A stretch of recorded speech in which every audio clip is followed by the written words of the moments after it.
I went to college in Ohio, and then I went down to Vanderbilt, which is in Nashville, Tennessee. Oh, I do remember that now. Yeah, that's right, because of your daughter. Right. Yeah, Say that's where yeah. Libby is. Nashville is, it was really a good school. Unlike a lot of places where you remember the one, look to the right of you, look to the left of you. At the end of the semester, one of you will be gone. Yes. Our dean of students said that and then said, look to the right, look to the left. All three of you will be here. And it was a really good thing about Vanderbilt. You had to work incredibly hard to flunk out. You had to work incredibly hard to be, top of the class. But you weren't, other than the extremes, you could get through law school. Nobody was doing all the horrible things about, ripping pages out of books, and it just wasn't that kind of environment. So for a top school, I thought it was a very livable thing. Not fun, because law school was really hard, but it was livable. It's supposed to be really hard. I guess. I don't know.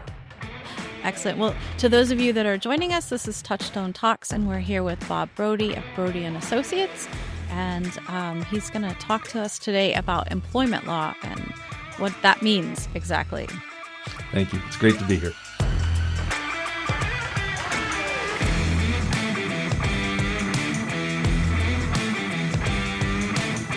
If I think of employment law, I think arguing the union. Okay. Or I think of an employment contract. Well, Those two by themselves are not going to keep you in business. So there has got to be other aspects here. You know what? If you get the full kind of description of the firm, it's labor, employment, and benefits. Mm-hmm. Labor is really the union piece. Mm-hmm. And these days, the union piece is different. A lot of people don't realize that. They think, I don't have a unionized company, so unions aren't relevant to me. Mm-hmm. Well, there's two issues. One, you could get unionized, and we do a lot of work helping people stay union-free. Okay. But the other piece is not as much in this administration, but in the Democratic administrations, there's been a big, big focus on looking at union-free companies and seeing if the National Labor Relations Act applies to them. And people don't realize the answer is absolutely. Here's the simple way of putting it. So you could have a union and not know you have a union? No, it's not No. that you have a Okay. union. If you look at the National Labor Relations Act, it first of all, it doesn't use the word union anywhere. Just kind of Interesting. little trivia point. But two, you have issues dealing with the union. Okay, forget about that for a minute. The law actually says if you are involved in protected, concerted activity, this law will protect you. What's protected? Under the law, it's incredibly broad. It's pretty much anything that has to do with your terms or conditions of employment. Well, what does that mean? Pretty much everything at work. That's really what it is. So then the only other question is, so that's protected. So then what's concerted? Concerted is what you think, more than one. So if I say, Bob Brody's the best guy in the world, Bob Brody deserves a raise, you guys stink because you didn't give me one, is that protected? Yes. Is it concerted? No, because I'm only talking about me. But if I just change it a little bit and I say, you don't give us a raise, you don't treat us fairly, not just Bob Brody, but us, now all of a sudden it's protected. So what does that mean? If I say to you, Touchstone stinks, you guys are terrible people, you don't treat me right, and you don't treat any of us right, and I'm the administrative staff, and you turn around and fire me, you broke the National Labor Relations Act. That's illegal. By accident. Exactly. Now, I know you guys wouldn't do that, Right. but that's the thing people don't realize. If all of a sudden like, for example, there have been a lot of protests lately. Mm-hmm. If in the middle of the day, my administrative staff stands up and says, Bob, we're walking out to support Fight for 15 or some other movement.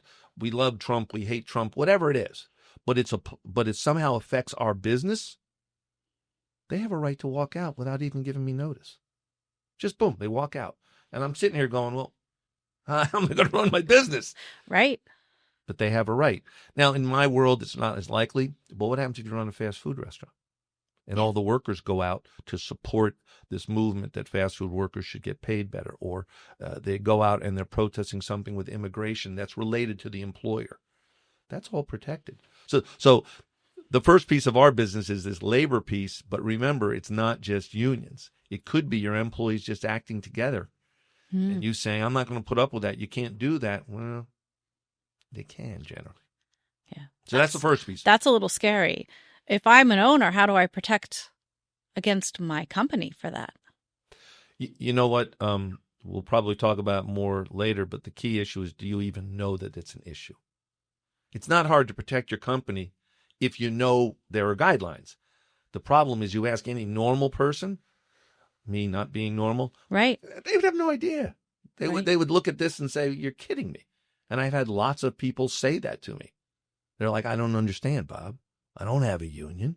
Right. What did I do? Well, 40 years ago, no one even paid attention to that. Even though the law hasn't changed in that respect, it just wasn't what people thought of. Now they think it's a focus now. So that's the labor piece. Okay. The employment piece is basically all the state and federal laws. There's about a zillion. Yes. And I'm sure all of your clients know, it is extremely difficult to keep track of them. That's the employment piece. Sometimes when you run afoul of it, you get into court. So employment lawyers do a lot of litigation going to court. But the employment piece also just has to do with compliance. And as you know, in your business, compliance is huge. Exactly. Pardon me. So that's a big piece of what we do. We do the compliance. We help people with compliance. We go to court. We deal with the administrative agencies. We deal with the courts, as I said. And then we do a lot of counseling. So, your clients come to us and say they want to sell. First thing we're going to do is try to figure out, well, where are you in terms of compliance? Yeah, absolutely. And that becomes really important. You've done diligence on a buy side, right? So the last case we had was a buy side. Yeah. I think it's too bad that we don't do more due diligence on the sell side. I agree. I think a lot of times deals, and you know this better than me, I think a lot of times deals get hurt in terms of the valuation because somebody comes up and says, oh my goodness, there's this bad thing, whatever it is. And it scares the buyer. So the seller's going to end up getting less. If we had had an opportunity in advance to say, look, we can fix this. We can at least minimize this. Yeah. And I mean, again, better than me. There's a lot of psychology in these deals. Absolutely. You scare off the buyers. Once they get scared, you can't undo that. That's right. You can't undo that. Once they feel there's a deficit, they're just looking for more deficits. Yeah. What else is broken? Yeah. So I think that's a huge issue. I mean, the compliance piece to me, when it comes to any kind of acquisition, sale, purchase, is huge, and the psychology is tremendous as well. Agreed. Definitely agreed. So if I am sitting here with a company and I don't know whether I'm in compliance or not, I don't know, I probably set up the company for the past 30 years.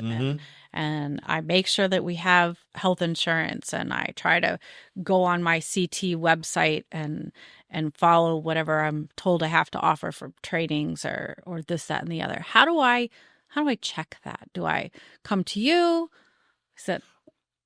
I mean, I think the first thing is frankly you, because I think you guys, you have a pretty good feel for what we do. Granted, I think we have a little more depth than you. Surprise, surprise. But as you should. Yeah, I mean, it makes sense. Like, don't come to me to buy or sell your business. Right. Not what I do. Absolutely. So, but I think the first thing is you got to go to some of your advisors and you got to just ask them. I mean, some of the basics that you could just tell your buyers, hey, have you thought of this? Have you thought of this? Have you thought of this? And when they have kind of taken care of those issues, then you actually should go to someone who really focuses on this area. Well, what if I'm not thinking about selling my business? So I'm not going to come see me. When am I going to call you? See, I think it's all a continuum. I don't really care whether you're selling your business in terms of when you come to me. Okay. To me, you have an opportunity. You could probably make a lot more money if you were focusing on some of the things we think you need to focus on. Or you could also lose less money. I know it's not true, but I think HR should be a profit center. Nobody looks at that. But if you think about it, HR is the one that says, look, we've got all this human capital. How do we get the most out of them? You make Okay. more money if you get the most out of them. Now, there's also the opposite. Right. How can that human capital cost us? Yes. All this compliance stuff can cost you. And it not only costs you money, you got to pay us, Right. but more importantly, frankly, you owner, you can't pay attention to your business. Right. You got to focus on, oh, these doggone lawyers are asking me for this and they're asking me for that. Right. And the You bottom got line an is- audit for this. You got Yeah. a problem for that. And it's now under the microscope, usually, because someone has gone to a government agency, Mhm. and so you're really getting scrutinized. One of the things that I think is best is if you are a business owner, forgive me, I'm gonna hawk You're our gonna services. opine. Yes. Yes. Well, but here's the thing: you should do an audit. Exactly what you're saying. Mhm. You should do an audit. Maybe you can go online and find some stuff. Maybe you find someone like us. Maybe you find someone who's a human resource specialist. But you need to have somebody who can look at your business and say, you're a restaurant business. Okay. One of the big things for you is staffing. Yeah. That's a huge demand. Well, if your company involves big staffing issues, what does that mean? Well, we probably got to look at immigration and the I-9 forms. Are you doing that piece right? Mm-hmm. We got to figure out how to pay these people. Restaurants regularly mess that up terribly. I mean, I know a lot of restaurants will say, my employee came to me and said, look, I need to make $600, $800, $1,000 a week. I'll do whatever you want as long as you give me that. The employer says, okay, I'll give you the $1,000 a week. And then they treat them like they're salaried people, except legally they're not. Oh. Just because you and I agree that I'm going to pay you a salary doesn't mean you're exempt from overtime. And that's kind of how we're treating you, like you're exempt from overtime, but you're not. If you work over 40 hours a week, I got to pay you time and a half. And if you and I never talk about that, well, then you're going to be in trouble if the government ever comes in. And the government isn't coming in until usually somebody Until there's a complains. problem. Yeah. Well, what happens is I'm a thief. You catch me and you fire me. And out the door I say, I'm going to get even. Well, how do I get even? I go to the Department of Labor. Mm. And I tell them about all the stuff All you the do, stuff. much of which is really nice. I mean, like the $1,000 a week, Mhm. I understand it isn't legal. It's not proper. But it's what you wanted. You know, you can't afford as the worker to have an $800 a week because you can't pay your bills. I can guarantee $1,000. That's great, but it's not legal. And when that guy gets mad out the door because he got fired properly, Right. he goes to the Department of Labor, and then all this stuff that you never knew about, you never thought about, comes up. So I think it depends on your business. If you're Touchstone, huge amounts of labor is not your issue, No. right? But you've got some really talented people. They're really smart. They've got great business contacts. There's a whole opportunity for them to make business for your firm. Mm-hmm. And if they leave, well, that's a problem. Right. Well, how do you deal with that? Well, there's things called restrictive covenants that say, and a lot of people say you can't enforce a restrictive covenant, a non-compete. That's not true in most states. You can't.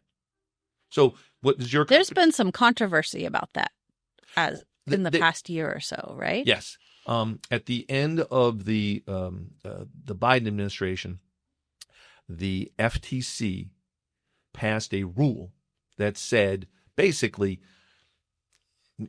non-competes are going to be illegal. You can't stop someone from going to a competitor. And there were a few exceptions, but the vast majority of non-competes were going to be struck down. Mm-hmm. There was litigation. There were a number of litigations, just meaning someone went to court. Mm-hmm. Someone said it was not proper for the FTC to do that.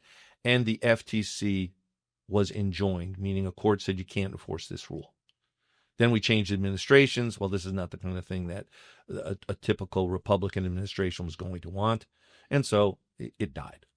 Okay. But at that point, we were talking about September of 24, I think. Maybe before I think elections. Yeah, I think it was right Yeah. before that. I think it was September 24. This rule was supposed to go into effect, and then ultimately it didn't because of the litigation.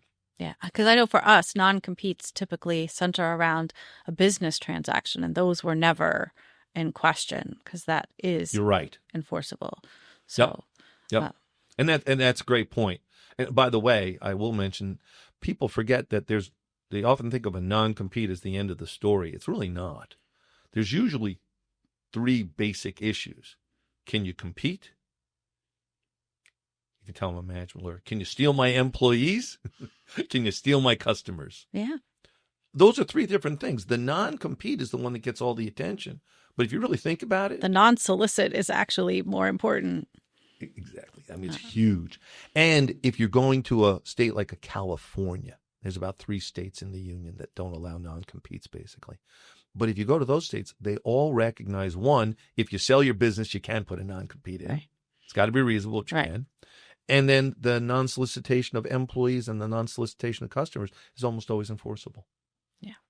I got to tell you a funny story, Of if course. I could. Yeah. Non-competes, and I apologize if anybody's a Jimmy John's supporter here. I'm going to say something bad about them. I know I shouldn't, but I am. Jimmy John's had a rule, I believe it was Jimmy John's, that said the sandwich makers cannot go to a competitor. Like Subway or Exactly. Jersey Mike's. Exactly. That seems unreasonable. Exactly. Okay. And there's an adage in the law, bad facts make bad law. This is one of those bad facts because of that, I mean, I'm sorry, but it was just such an overreach. Mm-hmm. I don't know. There's probably a story, and maybe someone will tell me it one day, but it just seemed like such an overreach that when the courts got into it, they were like aghast. And so they, of course, said, you can't do that. And that really made non-competes look bad. And if you think about it, your company using a non-compete versus Jimmy John's, it's just different. Of course it is. So I mean, technically, how far do you go with that? So can you go to McDonald's? They make sandwiches too. It's just a different kind of sandwich, but I would assume the process is pretty similar. There's bread and there's stuff in between it. You know, and I mean, it's a good question, but to me, I think the point is we should never be looking at that. It should be the question should be, is there something really unique? And by the way, if you've ever seen people work at McDonald's, that's a hard job. Oh yeah. Well, I mean, no disrespect. It didn't mean that it's a disrespect. No, you didn't. And, right. and I just think people ought to remember that's not an easy job. And Jimmy John's, all of them, they got 1 million customers. They're moving quickly. It's a hard job, but it's different than what you do. It's just different. There's a skill set that, frankly, I look over the counter, I can see exactly what you're doing. Right. If I look at you, I can't see what you do. Most of what you do is in your head. That's very true. So it's different. It's like there's not really a secret at a Jimmy John's, at a McDonald's, at a Burger King. There's no secret there. The secret sauce at McDonald's is a secret. Yeah. The rest of it really isn't. Yeah. Different than you. Well, and it's unlikely that the person making the secret sauce is the same one making the sandwich. Exactly. And I mean, that's a great point. Jimmy John's and I really don't mean to besmirch them. They happen to be the unlucky ones who got called on it. Right. It could have been somebody else. Absolutely. But I'm sure there are senior people at Jimmy John's who absolutely covenant not to compete would make perfect sense. Exactly. It's just not the sandwich maker. I That's see. the one. That's what made it look so bad because it was hard to really justify. Well, and we had I had one buyer that was like, all of my employees sign a non-compete. And I was like, do they? And when we actually dug into it, they didn't. Oh. He was just the private equity guy that said that. And his leadership team did, but the tech didn't. See, but you're lucky because I've had clients where they did. And the problem is you go in front of a judge, and if the lawyer on the other side is smart, the first thing they're going to say to you is, you have a receptionist? Yeah. Does he sign a non-compete? Yeah. Going to look at the judge and say, Your Honor, why in the world would the receptionist sign a non-compete? And the truth is, there's no reason. I mean, a receptionist doesn't have that kind of confidential information, doesn't have that relationship building, et cetera, et cetera, et cetera. There's no reason. So then all of a sudden the opposing lawyers are going to start saying the company just doesn't really pay any attention to who they're talking about. They make everybody sign the same thing. You can't tell me there's one business interest here, because there's not. Yeah. How can you compare the CEO and the receptionist? Yeah, they're going to be different. Yeah, so it's a bad idea, and I mean we've often talked to companies about, don't do it. There may be confidential things, so maybe some people will sign a confidentiality agreement, but don't have the same broad, overbearing agreement on the CEO that you have on the reception. Well, and I think that's a good point. A confidentiality agreement is very different than a non-compete. It's certainly advisable to do a confidentiality agreement. I agree with you. The reason I like confidentiality agreements, there's two different things. The secret sauce, by the way, you can put that in the confidentiality agreement, but you also should keep in mind, if you steal the secret sauce that I've always tried to protect, it's no different than you stealing my money, my computer, my Right. whatever. That's just theft. Intellectual property. That's right. That's right. On the other hand, the phone number for all of our vendors, that's not really all that secret, but it is confidential because we put them all together. Mhm. So I want to make sure that the mailroom people know they shouldn't be taking that kind of information, or your home phone number, Right. or how many kids you have, or whatever personal information we may all have at the business. We want to keep that confidential. The super secret stuff, I would put that in the confidentiality agreement too, but honestly, it's really a different animal. Makes People sense. don't realize that, because that's your intellectual property. Yeah, makes sense. And enforceable. Yes. Yes. Very enforceable. And I like putting confidentiality agreements in place because it shows the outside world that even if it's not technically unique, the gathering of all the information that I use to run my business is confidential. And I told you, my worker, that. And then you went and, against my rules, you somehow gave it out to other people.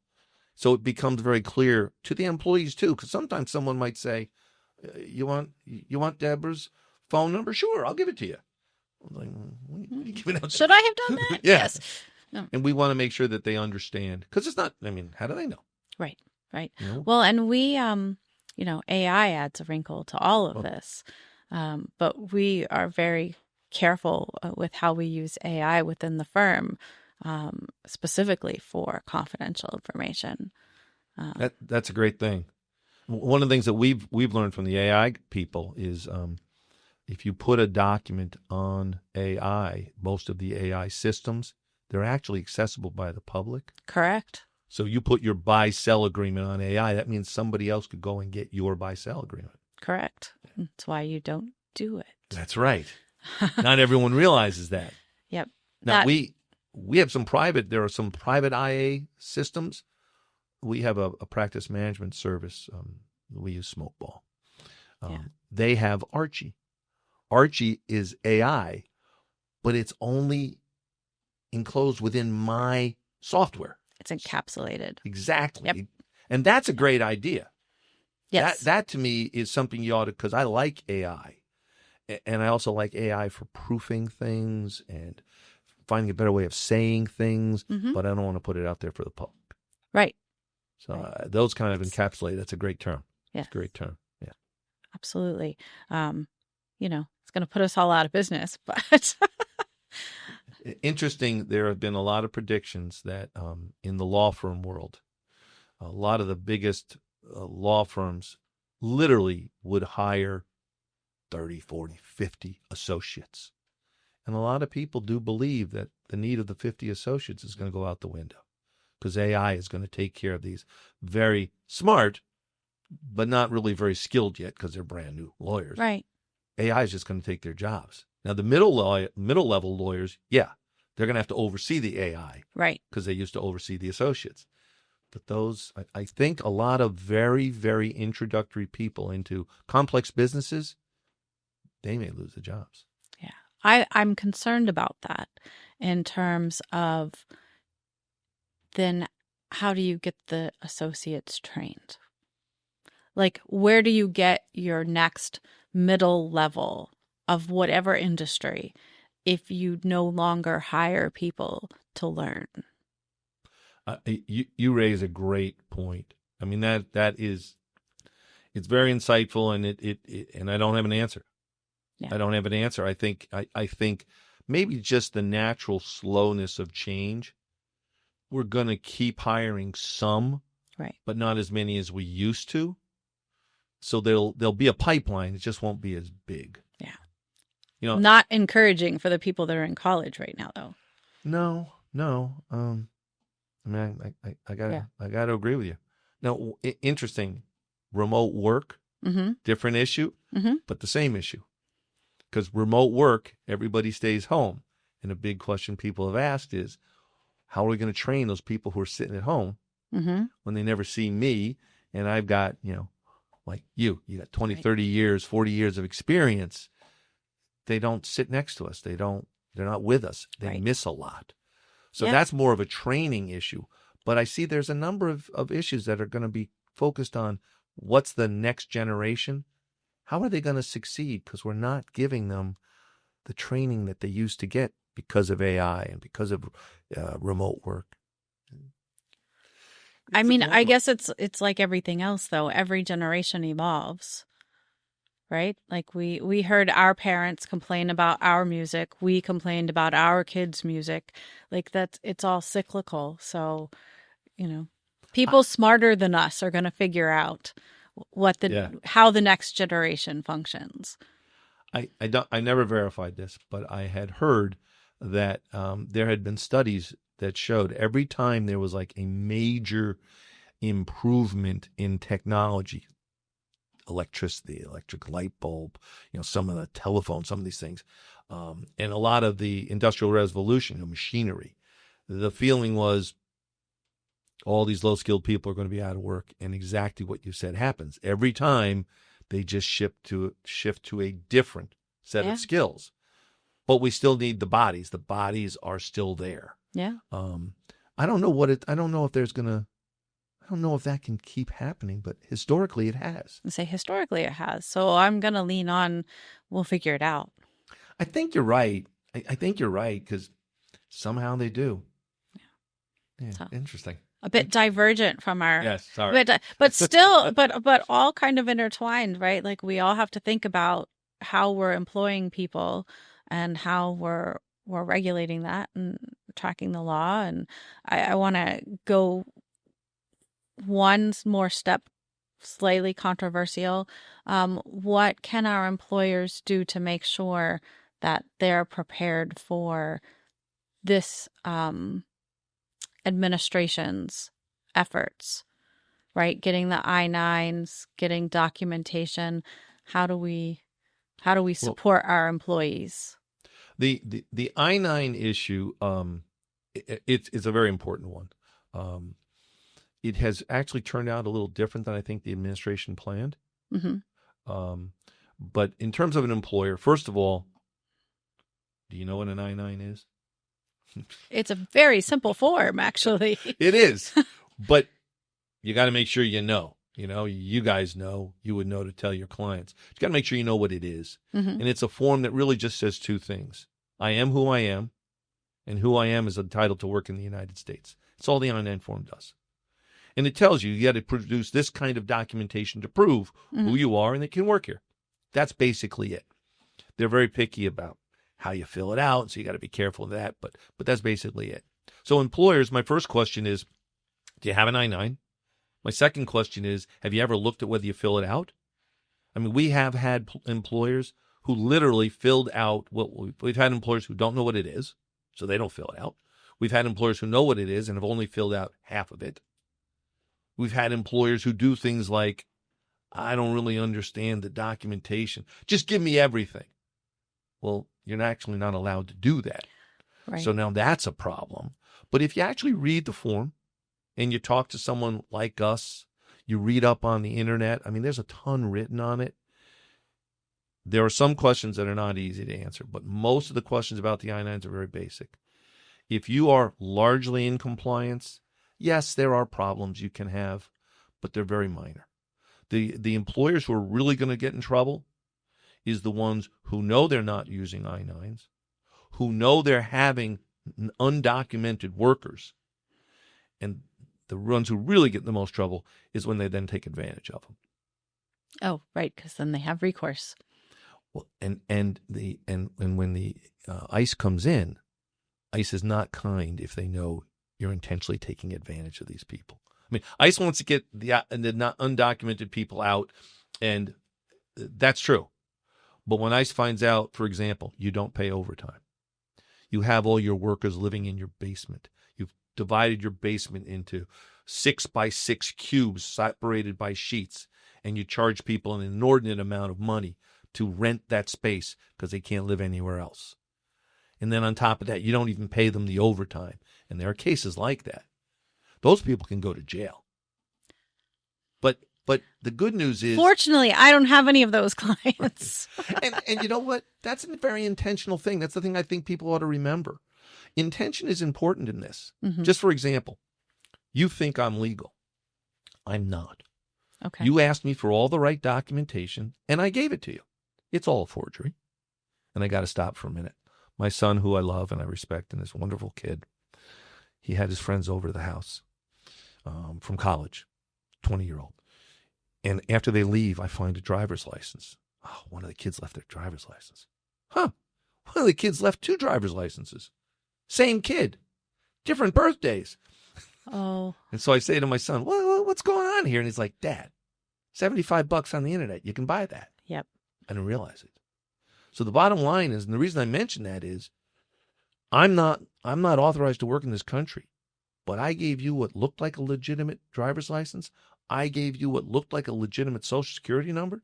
You're not in trouble. I may get deported. I'm in trouble, not you. As long as you Collect the document. tried to do it right, even though it's actually wrong. It's not your fault. You're not a forgery expert. Okay. So the thing about I-9s is, the main thing I would say is, do you know what it is? Are you trying to comply? Yes, you can get fines for not putting the date in the right. If you write May instead of 05, May is wrong. Okay, so there's all kinds of crazy stuff like that. But that's not going to get you in jail. That's not going to cost you millions of dollars of fines. Yes, you can be fined. It's minor.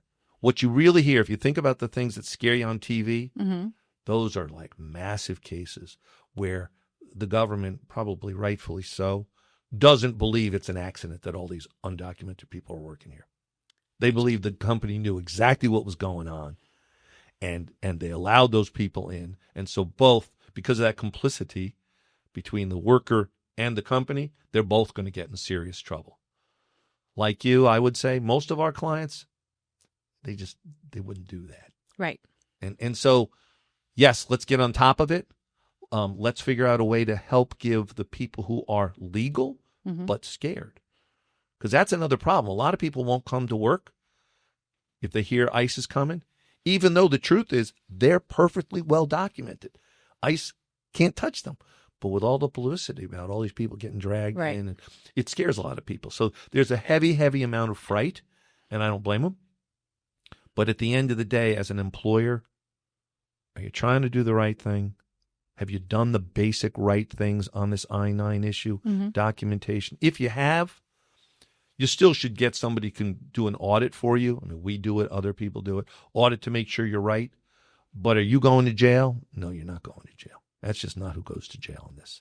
Even though technically, yes, there are some criminal things, but that's not who's getting in trouble. Well, that's good to know. Yes, it is. And I tell people this all the time. And a lot of the work we do, the government's looking for compliance, but the government is not going to say, there's a clause that says I can send you to jail. They're not sending you to jail. Because, yes, you would never do a stupid thing, but, it may even could. I'm sure not. But even if we all agree, okay, that was a really dumb thing you did, that's not who goes to jail. On all of these laws, the people who go to jail are the people who knew exactly what they were doing. And they were and they did doing it anyway. And then they got caught. Gotcha. Those guys, you got problems with. I find that, yes, you may be out of compliance. You may get penalized. So I wouldn't say don't pay attention to these laws. Right. But don't lose sleep thinking I'm going to go to jail. Because you look in your heart, you know very well whether you're going to jail. If you've been doing the bad stuff, okay, you better worry. I sleep pretty well at night. I make a lot of mistakes. I refer a client. I make my share of mistakes. but I'm not intentionally doing it. I'm not breaking the law, so with intention, and I think that's important. Excellent. Well, I hope that helps somebody sleep better tonight. Hopefully. Well, Bob, thank you for coming. I have one last question for you. Please. If you were not doing this for a career, what's career option number 2 look like for you? Or your retirement plan, if it's still. If I thought I could take care of my family, I would have been a track coach. Oh, okay. I ran track since I was in junior high school. I coached my team when I was in college. I had a terrible program where I went. Great college, but a horrible track program. And then when I went to law school, I went and I talked to the track team coach at Vanderbilt. And he said to me, yeah, you might be able to work with us, but there's this little Catholic girls' school that is looking for a coach. And I spent the next 3 years coaching them, which I got to tell you is very funny because I'm a nice Jewish boy from New York. Oh. I am in a Nashville, Tennessee see. Catholic girls' school. Oh, that's entertaining. Oh, I could tell you stories. It was very entertaining, but I had more fun. I love coaching track. And I love teaching. Coaching is kind of the same thing. Mm-hmm. So it's not really surprising. I've thought, I live in Westport. Westport has a fabulous school system with fabulous extracurriculars. And I thought about talking to the coach about, could I get involved? So we'll see. Well, that's fun. That's Yeah. good. Excellent. It's interesting to see the professionals that we work with seem to either want to coach something, teach something, or start something. So we are all of entrepreneurial mindship here. Yeah, I think so. So it's very interesting. Well, thank you very much for joining us on Touchstone Talks. If you've enjoyed this program, make sure you're liking and following our page so that you can hear from other great professionals. Thank you so much. It was a pleasure being here.